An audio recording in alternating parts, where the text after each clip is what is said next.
লজ্জায় মেঘের চিবুক নেমে গেছে। আহত দৃষ্টিতে তাকিয়ে আছে আবিরের হাতে বন্দি নিজের হাতটার দিকে। নিজেকে বাঁচানোর আর কোনো উপায় নেই। দিশেহারা হয়ে আবিরের কাছ থেকে কিছুটা পিছিয়ে আসলো।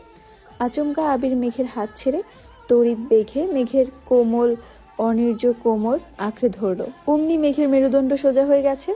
আবির এক টানে মেঘকে নিজের সঙ্গে মিশিয়ে ফেললো। মেঘ প্রখর নেত্রে তাকালো আবিরের দিকে। চোখ দুটো রসগোল্লার মতো বড় হয়ে গেছে। নিঃশ্বাস গলায় আটকে গেছে। আবিরের সম্মোহীন দৃষ্টিতে মেঘের মন তুষারের ন্যায় জমে গেছে। প্রত্যাশিত ব্যক্তির অপ্রত্যাশিত স্পর্শ ভেঙে চুরে দিচ্ছে মেঘের পিঞ্জরে আবদ্ধ হৃৎপিণ্ডকে। দীর্ঘ সময় পর মেঘ সর্বশক্তি দিয়ে নিজের ভেতরে আবদ্ধ নিঃশ্বাসটা ছাড়ল। মেঘের ধারালো চাউনির নিকট আবির আজ বারংবার ধৃত হচ্ছে, তবুও মেঘের স্নিগ্ধ দৃষ্টতা থেকে নজর সরাতে ব্যর্থ হচ্ছে। মেঘের শরীর মাত্রা অতিরিক্ত ঘামতে শুরু করেছে। মুহূর্তেই সুতি জামা ভিজে গায়ের সঙ্গে লেপটে গেছে। মেঘের শরীরের তীব্র কম্পনে আবিরের হাতও কাঁপছে। ঘামের কারণে জামার উপর দিয়েই আবিরের হাতে 5 আঙুল ভিজে গেছে। মেঘ স্তব্ধ হয়ে দাঁড়িয়ে আছে।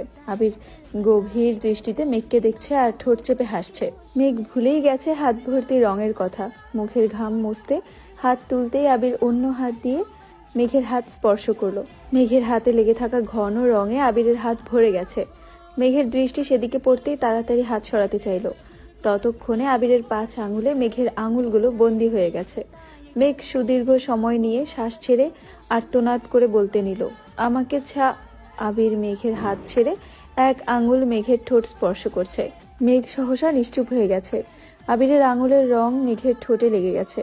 মৃদু বাতাসে মেঘের চুলগুলো হালকাভাবে উঠছে। ভেতরের কম্পনে মেঘের সেদিকে খেয়াল নেই। আবির আলতো হাতে মেঘের চুলগুলো সরিয়ে দিচ্ছে। রঙের কারণে চুলগুলো একে একে রঙে আটকে গেছে। চুল সরাতে সরাতে আবিরের দৃষ্টি মেঘের গালে আটকালো। বাহির থেকে আসা আলোতে মেঘের গালটা অতিরিক্ত আদরে দেখাচ্ছে। আবির নিজের মন আর হাত কোনোটাকে নিয়ন্ত্রণ করতে পারছে না। না চাইতেই রঙের রঙিন হাতে মেঘের গাল ছুঁয়ে দিল। কয়েক মুহূর্ত গালে হাত রেখে ধীরে ধীরে হাত নামিয়ে গলার একপাশে ঘাড় হাত ছুড়ালো। ভয়ঙ্কর পরিস্থিতিতে মেঘ নিরস্ত হয়ে গেছে। আবিরের কর্মকাণ্ডে মেঘের সব শক্তি বিলীন হয়ে গেছে। মেঘের গালে আবিরের 5 আঙুলের ছাপ স্পষ্ট প্রতীয়মান হচ্ছে। আবির মেঘের ঘাড়ে হাত রেখে কিছুটা নিচু হয়ে অন্য পাশে মেঘের ঘাড়ের কাছে মুখ এগিয়ে নিল। আবিরের তপ্ত নিঃশ্বাস ছুঁয়ে দিচ্ছে মেঘের মিশ্রণ গ্রীবা। মেঘ দাঁতে দাঁত চেপে চোখ বন্ধ করে দাঁড়িয়ে আছে। আবিরের সুগভীর কণ্ঠস্বর ভেসে উঠল, এটুকুতে এই অবস্থা হলে কিভাবে হবে? আবিরের নেশাক্ত কণ্ঠে বলা কথা মেঘের কর্ণপাত হলো না। আবিরের স্পর্শ আর নিঃশ্বাসই মেঘ পাথর হয়ে গেছে। আবির আবেশিত কণ্ঠে পুনরায় বলল, ম্যাম, নিজেকে সামলান, আমি কিন্তু আমাতে নেই। কোনো অনিষ্ট হলে আমি একা কুলসিত হব না, আপনাকে নিয়েই হব। আবিরের কথা মেঘের কানে ঢুকছে কিনা কে জানে। মেঘ বরফের ন্যায় শক্ত হয়ে দাঁড়িয়ে আছে। আবির মেঘকে ছেড়ে কিছুটা দূরে সরে দাঁড়িয়েছে। মেঘ তখনও পূর্বের জায়গায় দাঁড়ানো। দেখে বোঝাই যাচ্ছে নিজের সেন্সে নেই। আচমকা মেঘ পেছাতে শুরু করে। দেয়ালে আটকানোর পূর্বেই আবির এগিয়ে এসে মেঘের চুলের খোপার ঠিক পেছনের দেয়ালে এক হাত রাখলো, যেন মেঘের চুল রং না লাগে। অন্য হাতে দেয়াল ধরে নিজেকে আটকালো। মেঘ ঘন ঘন নিঃশ্বাস নিচ্ছে। হঠাৎ আতঙ্কিত কণ্ঠে বলল, আমি রুমে যাব। আবির মিটিমিটি হেসে শুধালো, শরীর কি বেশি খারাপ লাগছে? মেঘ চিবুক নামিয়ে ধীর কণ্ঠে বলল, হ্যাঁ। আবির মনে মনে বিড়বিড় করলো, কিছু করলামই না, এতেই নাজেহাল অবস্থা। কিছু করলে তো আপনাকে খুঁজেই পাওয়া যাবে না। এই আবার আপনি আবিরের প্রণয়িনী হতে চান? মেঘ শীতল কণ্ঠে বলল, সরুন, আমি চলে যাব, রং পরে করে দিব। আবির মৃদু স্বরে বলল, আপনার ইচ্ছা। আচমকা ব্যালকনি থেকে তানবীর ডাকলো, ভাইয়া আসবো? মেঘ তানবীরের কণ্ঠ শুনে থতমত খেয়ে উঠল। গুটিসুটি মেরে দাঁড়িয়ে আছে, চোখে মুখে আতঙ্কের ছাপ। মেঘ উদ্বিগ্ন কণ্ঠে বলল, ভাইয়া আসছে, সরুন প্লিজ। আবির ভ্রু কুচকে শক্ত কণ্ঠে বলল, তোর ভাইকে কি আমি ভয় পাই নাকি? আবির তানবীরকে উদ্দেশ্য করে উচ্চস্বরে বলল, না, ব্যস্ত আছি। তুমি যেগুলো আনতে বলেছিলে সেগুলো নিয়ে আসছি, তোর কাছে রাখ, পরে দেখে নিয়ে আসবো। আমি আবার বেরিয়ে যাব, ফিরতে রাত হবে, তোমার রুমে রেখে যাই? আবির বিরক্তি ভরা কণ্ঠে বলল, উফ, রেখে যা। মেঘ উপায় না পেয়ে আবিরের প্রশস্ত বুকে নিজেকে আড়াল করার চেষ্টা করলো। ভয়ে চোখ বন্ধ করে রেখেছে। তানবীর বিছানায় কিছু কাগজ আর 2-3টা বক্স রাখতে রাখতে বলল, তোমার। বলতেই মেঘকে অল্প বিস্তর চুপ করে গেল। কপাল গুটিয়ে আবিরের দিকে তাকিয়ে তড়িঘড়ি করে কানে হাত দিয়ে বিড়বিড় করে সরি বলল। আবির চোখে ইশারা করতেই তৎক্ষণাৎ নিজের মাথায় চাপড় মারতে মারতে বেরিয়ে যাচ্ছে। যেতে যেতে দরজাটাও চাপিয়ে রেখে গেছে। তানবীর নিজের কপাল চাপড়ে ব্যালকনিতে হাঁটছে আর বলছে, ছি তানবীর ছি, তুই এত নির্লজ্জ কেন? তানবীর বিড়বিড় করতে করতে নিজের রুম পর্যন্ত যেতেই ফোনে কল বেজে উঠল। তানবীরের বেস্ট ফ্রেন্ড সোহাগ কল দিয়েছে। তানবীর কল রিসিভ করতে ওপাশ থেকে সোহাগ একদমে কত কি বলতে থাকলো। তানবীর প্রখর তপ্তস্বরে বলল, আমাকে এসব বলে কোনো লাভ নেই, আমি এখন আসতে পারবো না, এমপির সাথে একটা প্রোগ্রামে যেতে হবে। প্লিজ দোস্ত একটু আয়। আরে ভাই আমার সময় নাই। শোন তানবীর, আমাকে যতই ব্যস্ততা দেখাস সমস্যা নেই, কিন্তু তোর গার্লফ্রেন্ডের জন্য অন্তত আয়। একদম ইমোশনাল ব্ল্যাকমেল করবি না। তোর আমার মাঝখানে ওকে কেন টানতেছিস? কারণ আমার কথা তুই গুরুত্ব দিচ্ছিস না। প্লিজ তানবীর, জাস্ট 5 মিনিট লাগবে, আয় তুই। তানবীর ভারী কণ্ঠে শুধালো, বন্যা কি এখনো ভার্সিটিতে? আমি তোর কাছে সকাল থেকে চিল্লাচিল্লি করছি, তুই আমাকে পাত্তা দিচ্ছিস না। বন্যার নাম শুনতেই কণ্ঠস্বর পাল্টে গেছে। দাঁড়া, এখন থেকে তোকে ওর কসম দিয়েই সব কাজ করাবো। তানবীর রাগান্বিত কণ্ঠে বলল, আর যাই করিস কোনোদিন ওর নাম নিয়ে কোনো কসম কাটতে বলবি না। পরিবারের বাহিরে ও আমার একমাত্র দুর্বলতা, তাছাড়া কসম কাটা ঠিক না। আচ্ছা ঠিক আছে, কাটবো না কসম। এখন বল, আসবি?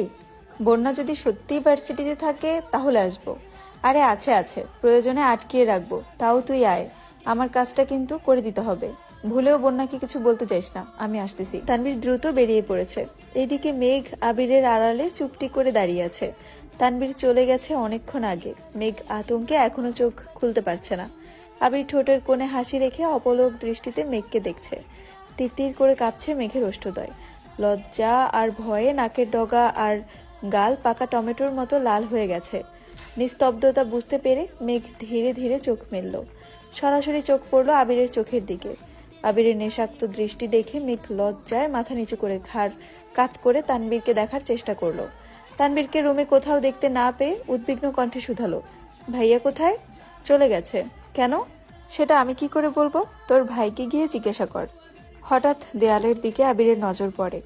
যে হাতটা দিয়ে নিজেকে আটকিয়েছিল সেই হাতে যে রং ছিল আবিরের সেটা খেয়ালই ছিল না। মেঘের চুল বাঁধতে গিয়ে উল্টো দেয়াল নষ্ট করে ফেলেছে।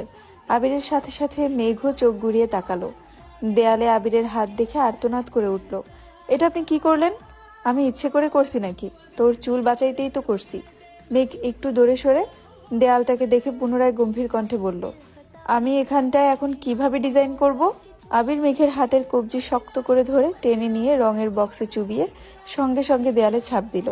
যেখানে আবিরের হাতটা রেখেছিল ঠিক সেইখানেই। মেঘ আটকানোর খুব চেষ্টা করেছে, কিন্তু আবিরের শক্তির সামনে মেঘ অতি নগণ্য একটা মানুষ।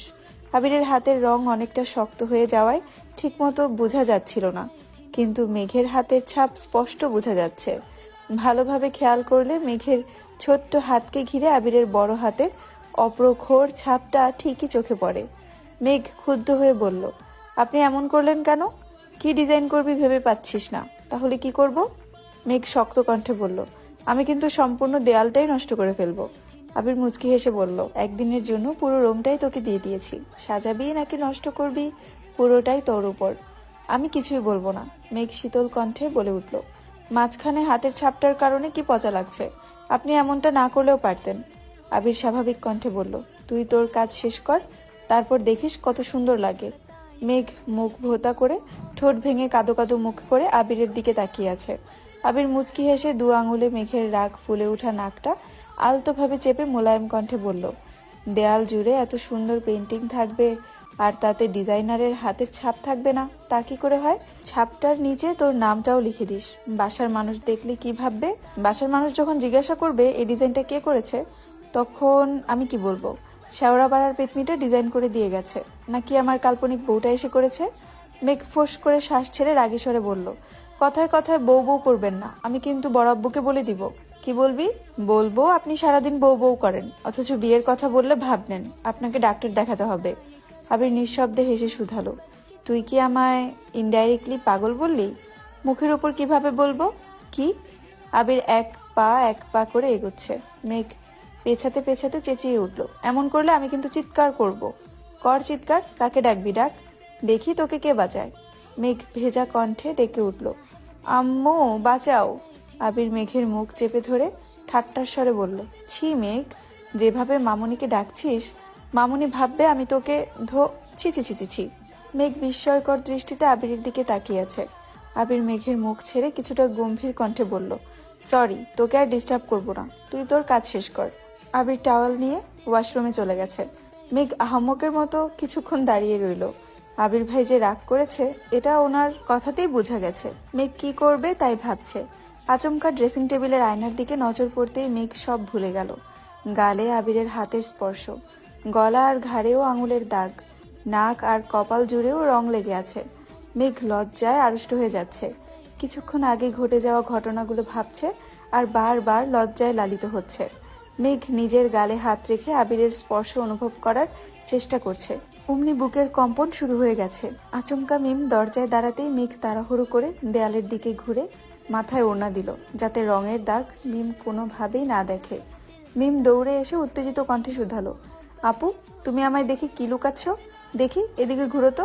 মেঘ দেয়ালে রং করতে করতে তপ্তস্বরে বলল, ডিস্টার্ব করিস না, রুমে যা।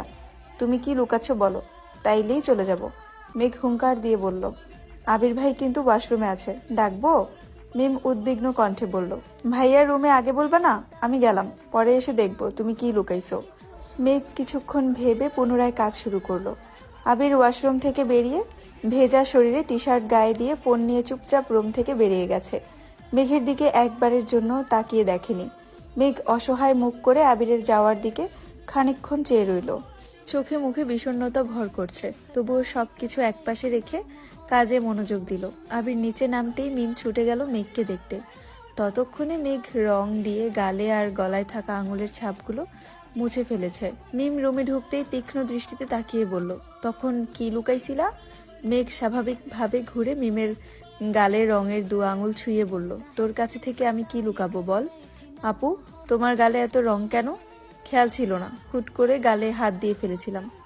দুইটা দেয়াল ভালোভাবে পর্যবেক্ষণ করে মিম বলল, আপু, দুইটা ডিজাইনই অনেক সুন্দর হয়েছে, ভাইয়ার রুমটা অন্যরকম সুন্দর লাগছে।